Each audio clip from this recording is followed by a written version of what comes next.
ربي اشرح لي صدري ويسر لي أمري واحلل عقدة من لساني يفقهوا قولي. Assalamu alaikum wa rahmatullahi wa barakatuhu, and a very good morning to one and all present here. MashaAllah, really feel blessed to be there with this crowd, MashaAllah, being a Sunday morning. You must have missed all your sleep, and MashaAllah, you are here to gain knowledge for the sake of Allah. That's really wonderful. And people who are associated with Al-Falah school will always know that Al-Falah never leaves them with something, kind of a piece of a cake. Just eat them and you won't taste the rest of the other entire part of it. So Alhamdulillah, the same happens today as well. Today is the session starting with the educational policies to know what is our education system is going to be all doing about for the upcoming years in future. And followed by you're going to be having what is my academic and being part of education going to do with my child, how important it is. So we have speaker for that. And to complete the session for the day, to give you a holistic feel of whatever you've learned for the day. It's going to be, mashallah, effective parenting. So alhamdulillah, again today, Al-Falah is going to take us all through the entire part of holistic learning, mashallah. So alhamdulillah, this has been, a hot topic of town. Very recent days we've been hearing about this national education policy. So what is all about? Like, we'll just have a kind of, we are trying to just take you through this, just to have a picture of what it is and what it is all about, just to know about it. That's it. Alhamdulillah. So alhamdulillah, the national education policy. Fine. We say a good education is a foundation for a better future. That's great. But what is good education? Yeah, we know that it lays a foundation for a better future, but what is good education? Just to have a glance of our previous policies and the evolution that our national education policy of India had come over. Okay. So,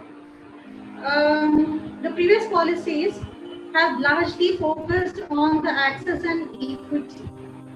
And in the year 1986, if you see, the policy was on adult education and empowerment of minorities.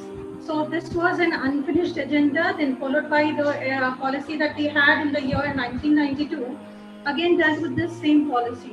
But the major development, if you have to say, the evident development that happened was about RTE, right to education, the right of children to free and compulsory education Act 2009. So that was an evident major development, we would say, that happened in the year. Okay. So when do I call an institution as a good educational institution? We do have our children, our own children, having the schooling done and everything. So what do we expect from, or when do we call an education to be a good educational institution? Yes, obviously the student should feel welcome. He should feel, he should be loving to come to school. So that's when we say a good educational institution. The good educational institution should have a care, safe and stimulating environment. It should have wide range of learning experiences. Seamless integration and coordination is a must. Appropriate resources. Obviously, having all these things, how can we have without a good infrastructure? So yes, all these parts contribute to our good educational institution, right? MashaAllah. So just pause and have a thought. Do all our educational institutions have all these things? Or maybe any one is missing? So MashaAllah. Until and unless we have a kind of set rules, we are not going to be following anything, right? So that is human nature. So that's wherein our new education policy comes into scene, and the fundamental principles of this on a broader picture, if you see, it's nothing but to recognize, identify and fostering the unique capabilities of every and the non-academic spheres to achieve foundation literacy and numeracy by grade 3. So all the students, they should achieve this foundational literacy and numeracy. Then flexibility to choose their own learning programs by choosing their own paths in life to their talents and in. So many of us, okay, I had planned to do something else, or I'm good at. Many of them coming up to our children in the future not going to be having that kind of a stage. So no hard separation between the arts and science, curricular and extracurricular activities, vocational and academic streams, etc. In order to eliminate the harmful hierarchies between your different areas of learning. So alhamdulillah. So everything is going to be collaborated and everything is going to be there for us to give a holistic education with multidisciplinary activities. So emphasis on the conceptual understanding rather than rote learning and learning for exams, which most of the children do. And most of the children do have difficulty in doing this as well.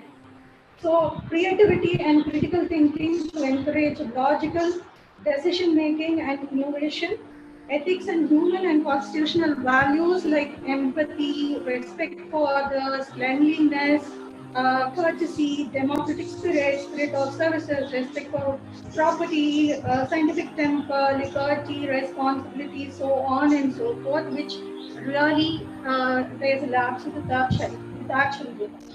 Okay, promoting multilingualism and the power of language in teaching and learning. Life skills such as communication, cooperation, teamwork, and resilience.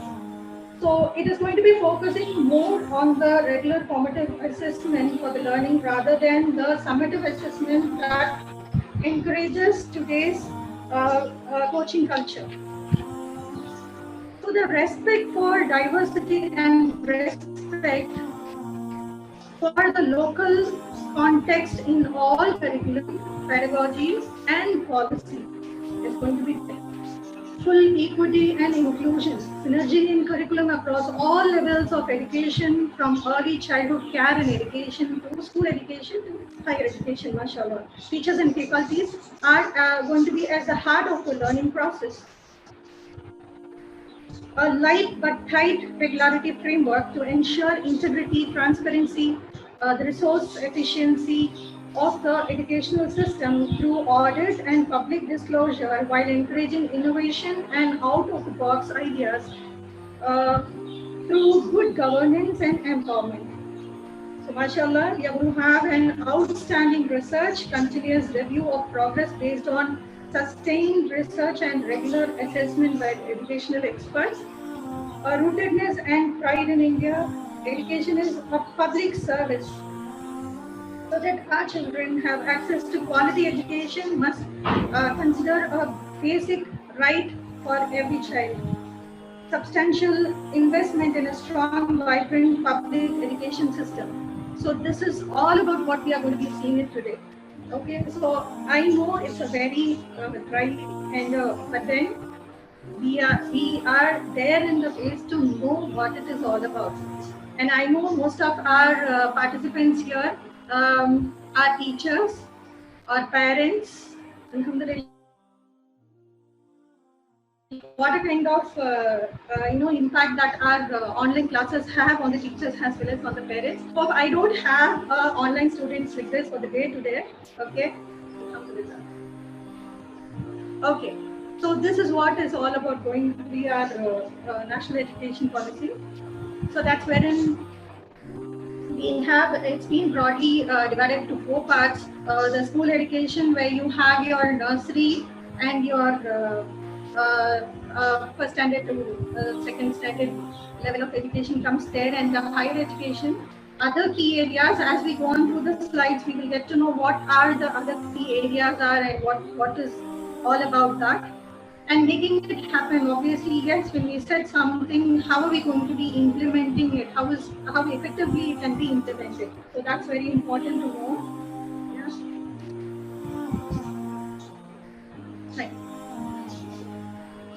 So if you look into this, we have our transforming curricular and pedagogical structure here. The new academic structure, if you see, we have our fundamental stages where we have children, nursery, senior KG, junior KG and the senior KG to first and second standard. That is 3 plus 2 years, altogether 5 years.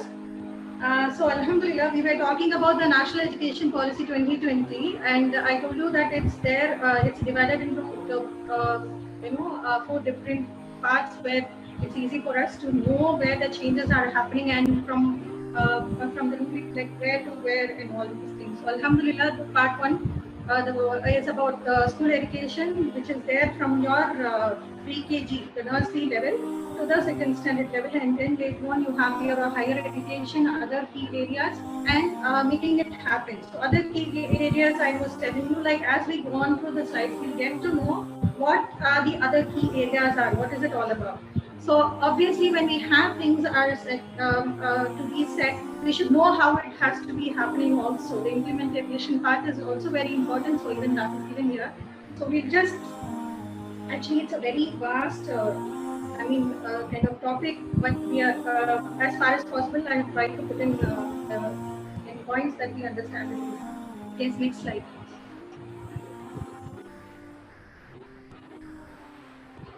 Yeah, so we are here in this part, right?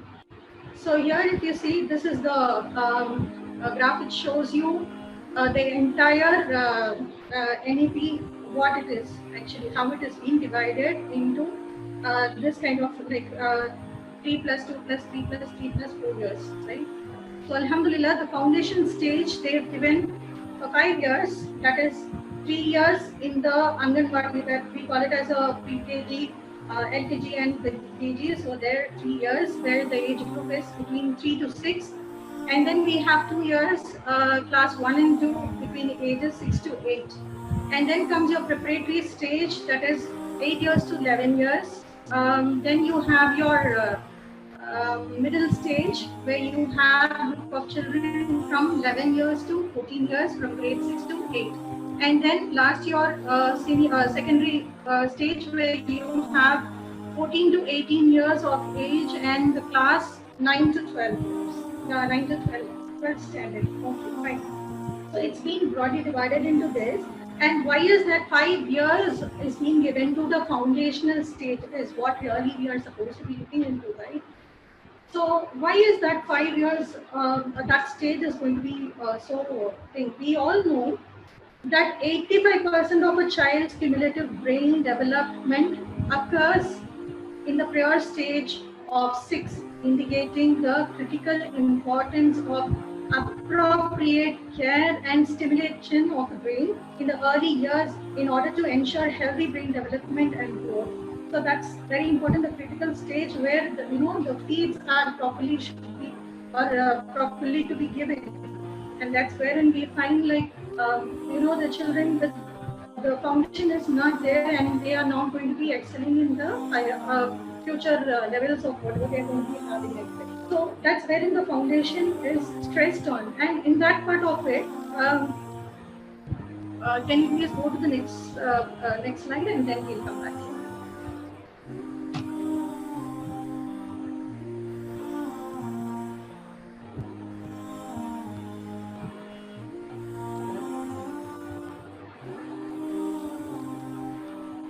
Hello, am I audible?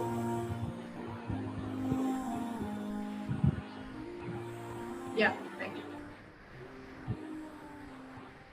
So this is what is going to be happening in the stage of the level foundation level. This is what we are going to be having for the ECCE, Early Childhood Care and Education. So here when you see universally, the provision of quality early childhood development and care and education must be achieved as soon as possible, and not it's not going to be later than 2030 is what the focus of our NEP is all about.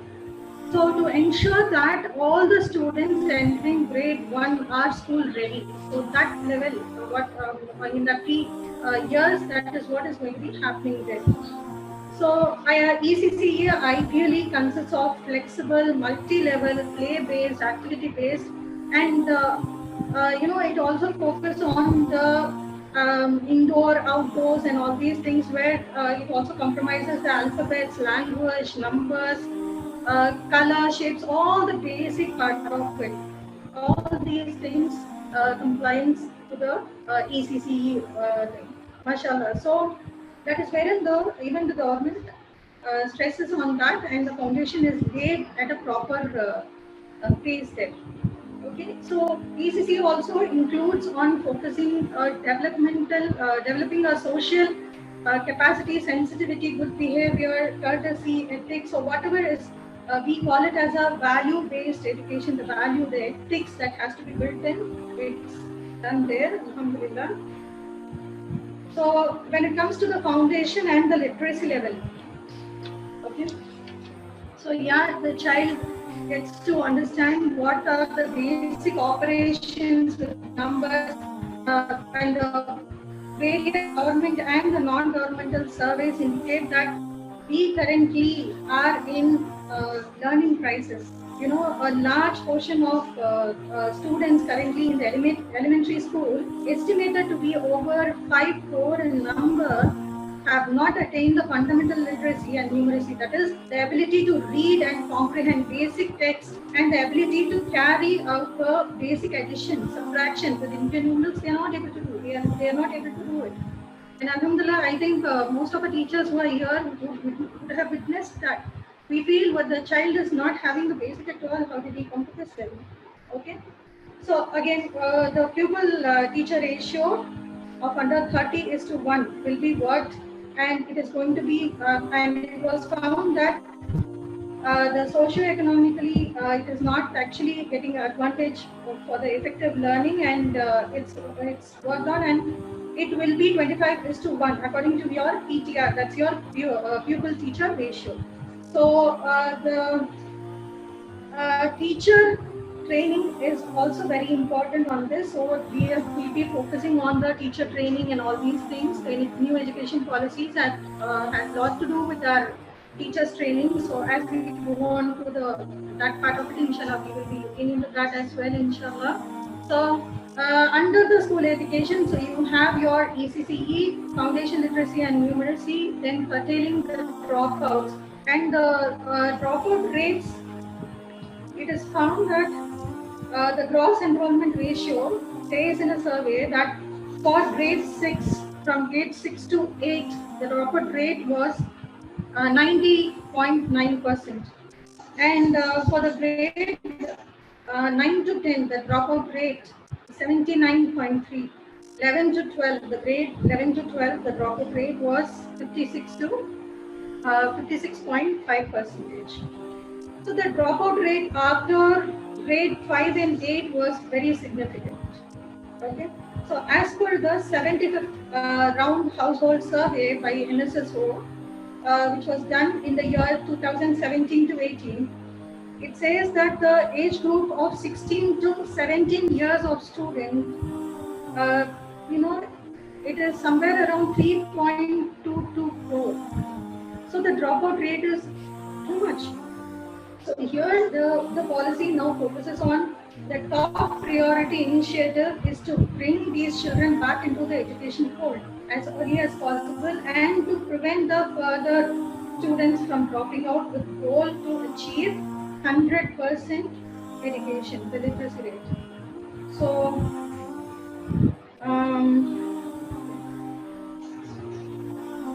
now looking into the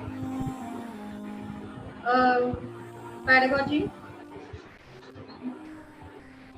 curriculum and pedagogy. Obviously we should have a defined curriculum, teaching methodology, a proper methodology that has to be given, like where I cater to the need of the child. That is very important, right? So it is not going to be what I want my child to be. I'm going to be forcing the child doing it. No, it's not that. But what is the need of the child? Not all the children are learning in the same style, right? They are different learners.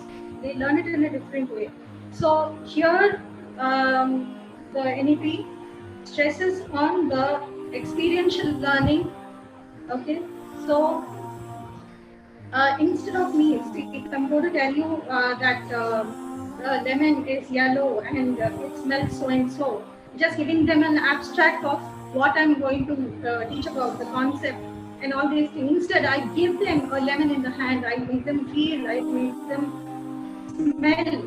I ask them to taste the texture and everything. So when we are going to be doing that, this becomes an experiential learning. And how many of us would remember our science teacher? And if you look, like keenly observe, why do I remember that particular teacher when so many of them? So I've come across so many people.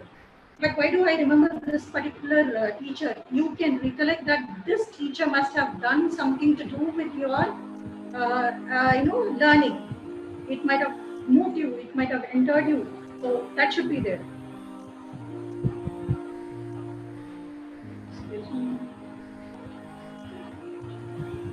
So equitable and inclusive education.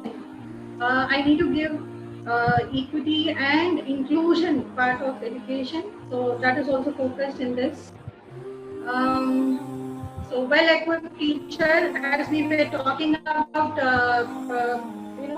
equipping teacher.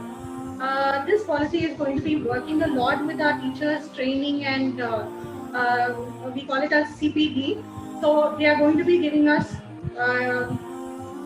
trainings on all these things as well. So the teachers who have completed their, 8, not done with the 10 tests, it's going to be giving you a diploma course of training and then a year of training. So it is going to be something, we call it as, for the teachers, Varaprasadam, அப்படின்னு சொல்லுவாங்க இல்லையா, அந்த மாதிரி. Okay, so fine. Then standard setting and accreditation. Obviously, if we don't have a kind of standard setting, this is what is my scale is, and there I'm going to stand.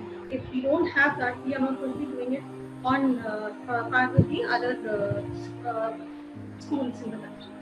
So efficient resourcing and effective governance. Okay. Next slide.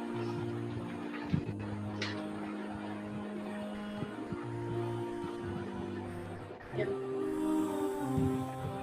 So here in the the previous slide, the higher education.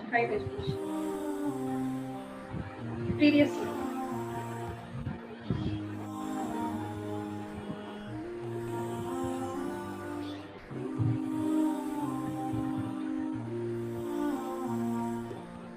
The previous slide, please. Higher education. Part 2.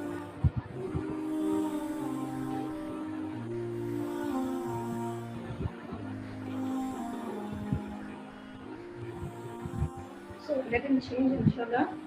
So when you see the higher education part of it, the first is to provide effective and sufficient infrastructure to all the students to have access to safe and engaging school education. So that is going to be the priority.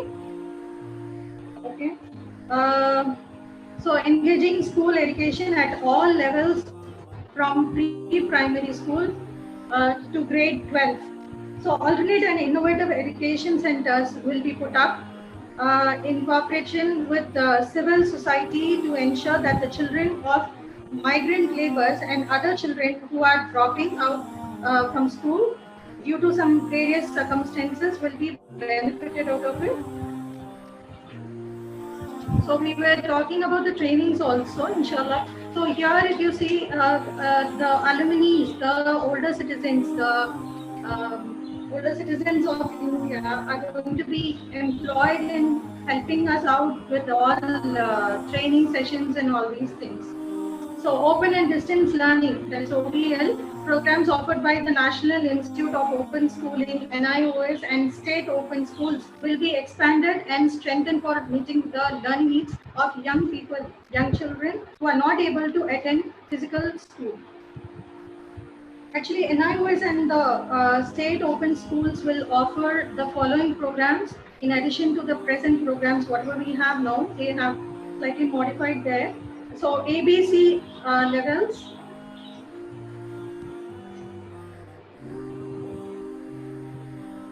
The previous slide.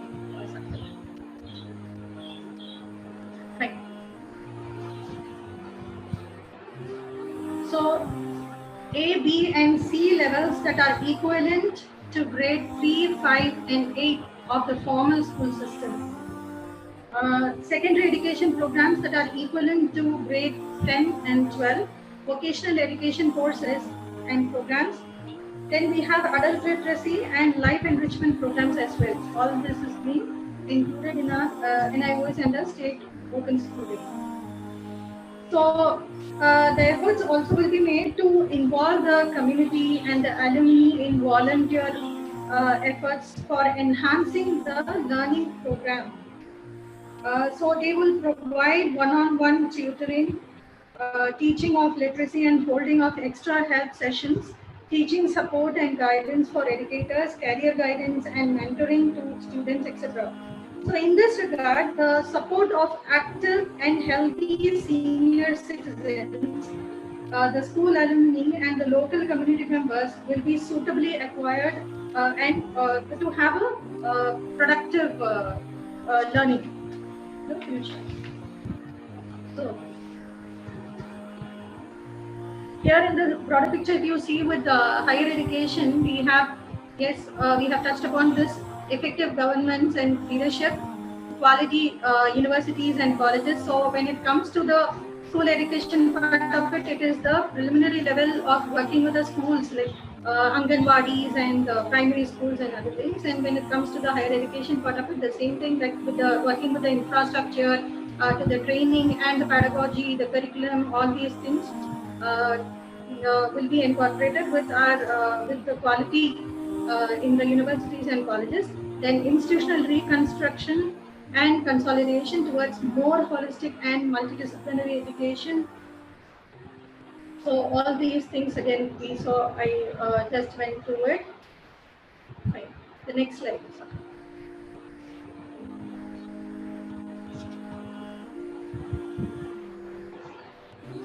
Yeah.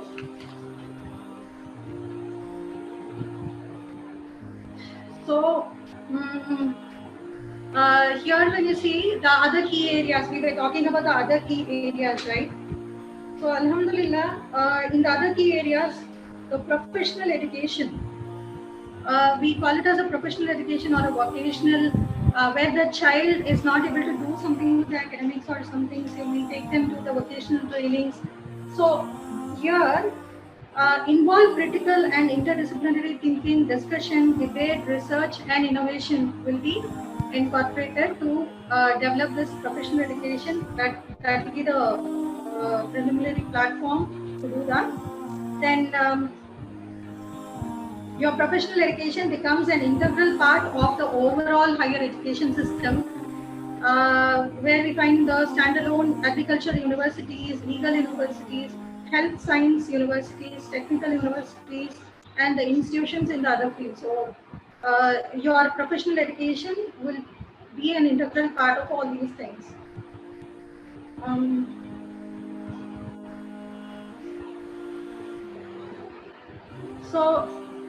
Institutions offering either professional or general education will aim to organically evolve into the institutions by offering the seamless training and all these things. So it will be integrated in the manner by 2030 that our goals are achieved. So when it comes to legal education, it's going to be the competitive globally. So our children are going to be in par with the other country children when it comes to legal education. There are a few things how it is being added with the other education systems. Here again in the university-based education, they have added where you have your legal education, which makes the children globally, competitive. Okay, when it comes to healthcare education, so your framework will be envisioned, it will be reframed. Students will be assessed at regular intervals on well-defined parameters primarily required for working in primary care and secondary hospitals. So students who are going to be doing allopathic medicine, allopathic education, must have a basic understanding of Ayurveda, yoga, neuropathy, Unani, Siddha, and homeopathy, and vice versa. The children who are going to be doing this will also be knowing about the allopathic medicine, and much greater emphasis on preventive health and healthcare and community medicine in all forms of health education is going to be incorporated. When it comes to technical part of it, it includes degree and diploma programs in engineering, technology, management, architecture, town planning, pharmacy, hotel management, catering technology, etc. So they will not only be a greater demand for well qualified manpower in these sectors, but it will also require closer collaboration between the industry and higher education institution to drive innovation and research in these fields. So our children will be researchers as well. So the ultimate focus on this is India must also take the lead in preparing the professionals such as artificial intelligence, the 3D machining, big data analysis, and machine learning, in addition to all your other studies, biotechnology, nanotechnology, and neuroscience, right? So that's about your professional. And then we have our adult education and lifelong learning. So here the term itself makes us understand that adult education we had earlier Udyog Kalvi, அந்த மாதிரி விஷயங்கள் நடந்துட்டு இருக்கு, but in between there wasn't there. So now the emphasis is going to be there for adult education, and the children who are not able to do their schooling or the college later can be done. So I'll just throw on some light with few things there. So the curriculum framework for adult education will include at least 5 types of programs, each with clearly defined outcomes. Okay. So the policy says foundational literacy and numeracy, critical life skills, including your financial literacy, digital literacy, commercial skills, healthcare, and awareness, then child care and education, and the family welfare. So all these things come they with the critical life skill part of it. Then vocational skills are developed. So vocational skill development, basic education, including your preparatory, middle, and the secondary stage equivalency. Then continuing education, including your engaging holistic adult education course in arts, science, technology, culture, sports, as well as the other topics of interest to use local learners, such as more advanced materials on critical life skills. So the framework will have a different teaching and learning methods and materials, not of those designed for the children. So your adult education will have a different framework and the teaching method, which will be suitable for their age level. So infrastructure will be ensured so that all interested adults will have access to adult education and lifelong learning. Technology will be lavished to strengthen the options for adult learning. So promotion of Indian languages and art and culture. We know our India, our country is famous for its beauty, for the literatures, poetries, and the sculptures. We have our own traditional things that we have. So here this part will emphasize on the learning of our cultures and the arts, or what is there in our country. Okay. So technology use and integration. Obviously now it is one evident thing that we all know. Technology plays a vital role now. The mother or the parent who does not even have a smartphone, and the person who does not even know how to operate a smartphone, are savvies now. The technical savvies now, mashallah, they are just because no other option. You are supposed to be growing along with the technology, right? So though we have so many means came up, and when the online classes were started initially, you know. So earlier it was told that we tell the children not to have the mobile phones and don't play with the mobile phones for a longer time and all these things. But now we can find them, even if the child throws away the mobile phone, தூக்கி போட்டுட்டு ஐயோ எனக்கு வேணாம் விட்டுடுங்க நான் போகலன்னு சொன்னா கூட what we do, we pull the child and put it in the hand of the child, telling that இன்னைக்கு ஆன்லைன் கிளாஸ் இருக்கு, attendance is important, sit and finish your class அப்படின்னு நம்ம சொல்லுவோம். So அந்த அளவுக்கு technology use and you know is there like that. So when you see this, we were able to switch from the traditional methodology. All of a sudden there was a lockdown and quarantine, that this came up, and we immediately adapted to something which we weren't aware of all. We did not know what it was all about. So all these things. So if this is the case, it is easy for us to even adapt the changes that the education policy is going to be. So that's what they say. Okay, that's what is the technology and the use of integration tells about. So in this case, the Digital India campaign helps to transform the entire nation into digitally empowered society and knowledge economy. So technology plays an important role in the improvement of education process and outcomes. New technologies involving artificial intelligence, machine learning, blockchains, smart boards, handheld computing devices, adaptive computer testing for students development, and other forms of education software and hardware change the students learning in the classroom, but how they learn is what very important is. The integration of technology to improve multiple aspects of education. So the National Education Technology Forum, that is NETF, will be created to provide a platform for the free exchange of ideas on the use of technology to enhance learning, assessment, planning, administrating, and so on. So both for the schools and the higher education schools, both for the primary and the higher education schools.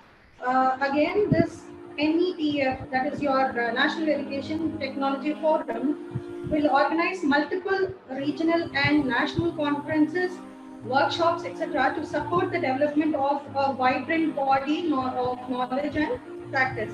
So until we are trained and practice, we will not be able to handle it flexibly. So education will play a key role in these awareness raising efforts, technologies that are expected to change the way we live, therefore change the way we educate. Including those relating to clean and renewable energy, water conservation, sustainable farming, environmental preservation, and other green initiatives. These will also receive prioritized attention in our education when it comes under your technology use and integration. Yeah. So we have proved that in the recent days, the teachers who are handling the online classes, we know that there are so many things have come across, like which we weren't aware of, but we got used to it and we are flexibly handling it.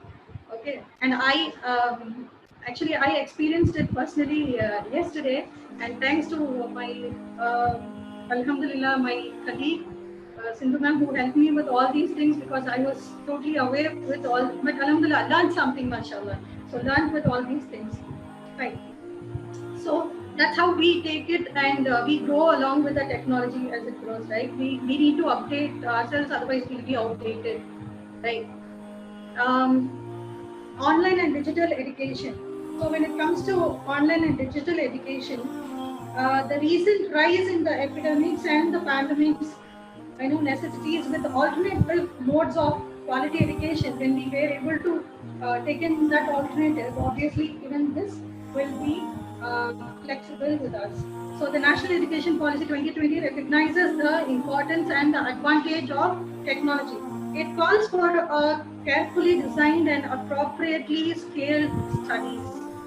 It is important that the use of technology for online and digital education adequately address concerns of equity. So teachers require suitable training, development to effective for this effective online educators. So that is very important. They have to be. So we say that how we give a learning environment for the child, the same way we need to give provide a teaching environment for the teacher as well. That's wherein, because teaching is something where you have to do it with passion. So, and only then you will be able to do all your innovativeness and creative ideas there, right? Fine. Um,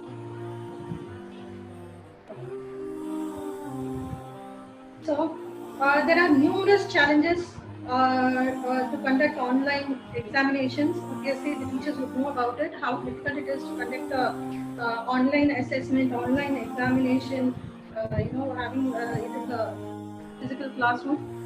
Yeah. So unless online education is blended with experiential and activity-based learning, it will tend to become a skill-based education with limited focus on the social, effective and psychomotor dimensions of learning. So you cannot expect that. So the policy recommends few key initiatives at this part of time. So they recommend initiatives like pilot studies for online education, digital infrastructure, online teaching platform and tools. So content creation, digital displays and the dimensions. So addressing the digital divide, virtual labs, training and incentive for teachers, online assessments and examinations. So blended models of learning, laying down standards. So all these things are the key initiatives that is recommended by this policy. So technology is education is it is not just a journey. Okay, the technology education is not just a journey, but it's a journey, not a destination. So we have, it keeps coming as we learn. When you start beginning it, you keep getting it. So there is no destination for your technology learning, the technology education. So since technology is rapidly evolving, it needs specialists to deliver high quality e-learning and a vibrant ecosystem to encourage, to create solutions that not only solve India's challenging scale, the challenges of the scale, diversity, equity, but also evolve in keeping with the rapid challenges in the technology.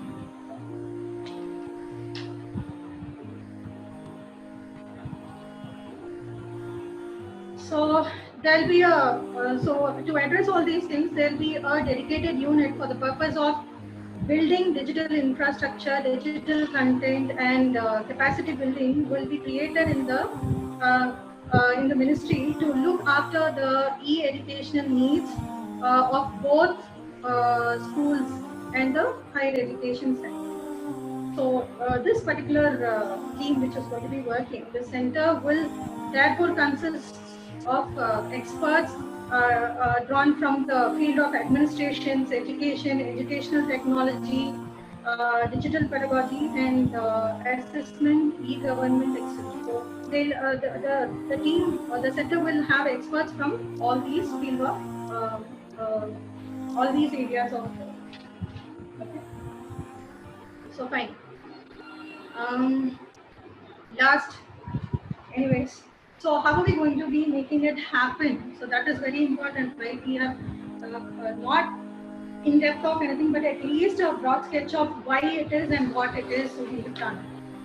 So now, how do we make it happen? What am I going to be doing? How it can be done? So the NEP says, the policy says that by strengthening the central advisory board and education, it can be done by setting a long-term vision, setting a vision, not only setting, but to revise as and when it is needed. So that has to be done. Then availability of the experts on the sustained basis. So always there is somebody available to. All these are to strengthen the central advisory board. Okay, so create and review the instructional framework. That's also important. So these things will strengthen the central advisory board.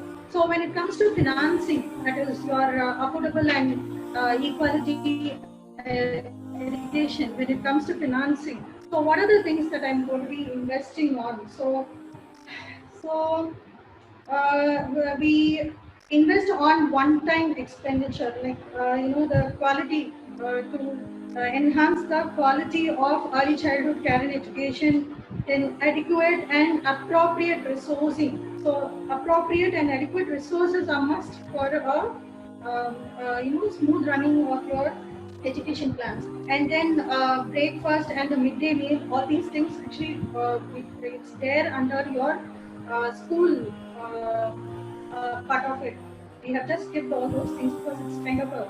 So anyway, we are just wrapping up with all these things. So the breakfast and the midday meal, investing on that. Then teacher education, conducting CPDs, that is your continuing professional development for the teachers. Then infrastructure and resources, then foster excellence, revamping colleges and universities, cultivating researchers, technology and online education. So all these things come under your financing part of it, where they invest. It's kind of a one-time investment, and they do that expenditure. Okay, fine. Implementation. When it comes to implementation part of it, like how are we going to be implementing these things? So by multiple initiatives and actions. So by doing multiple initiatives and actions, it can be implemented by multiple bodies in synchronized and systematic manner. It can be done by committees of experts in cooperation and consultation with other relevant ministries. Also, it can be done. So that is about your implementation part of it. So Alhamdulillah, this session is not to actually take you through what are the, how it can be benefited, or it's not that, but just to have let you know about what it actually means. Obviously, anything that you take, it always have a positive and a negative to it. Nothing has completely positive or nothing is completely negative. So obviously we will have something, but we'll take it how it can be positively taken. And at end of the day, it's only for our children to, come up in their life. So giving you a fruitful education. And next slide.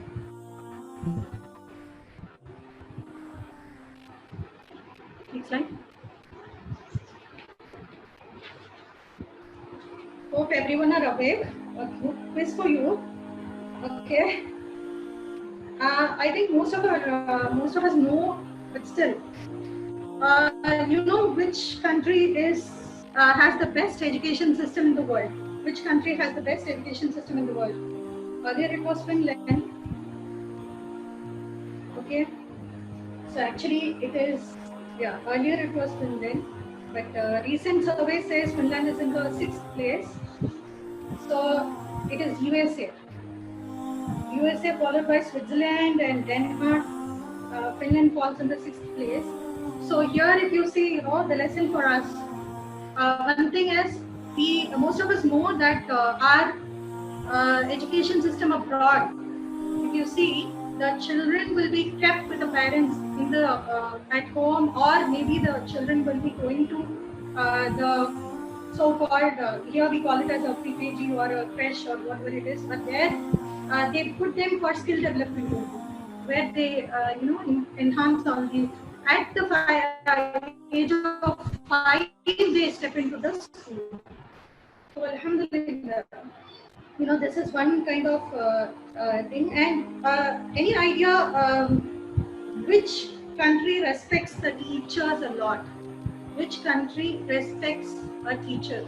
The teachers are respected in par with the doctors. Any idea? Okay, it is China and Malaysia. Mashallah, if you see both these countries, it's China and Malaysia.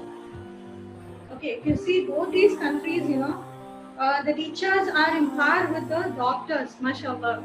So, teachers, a big salute for you all, mashallah. It's really, and all of us know, mashallah, Prophet Muhammad sallallahu alaihi wasallam, he was the best teacher, mashallah. So, alhamdulillah. let us, feel what we are, take that pride, and work on our future souls, inshallah. So, just to kind of put everything into a nutshell and tell you, new education policy is nothing but to educate, encourage, and enlighten. So education is the most powerful weapon which you can use to change, even if your education policies are not to what you wanted, but then it can be changed in the future. So don't worry about it. Jazakallahu khairan kaseera. Assalamu alaikum wa rahmatullahi wa barakatuh.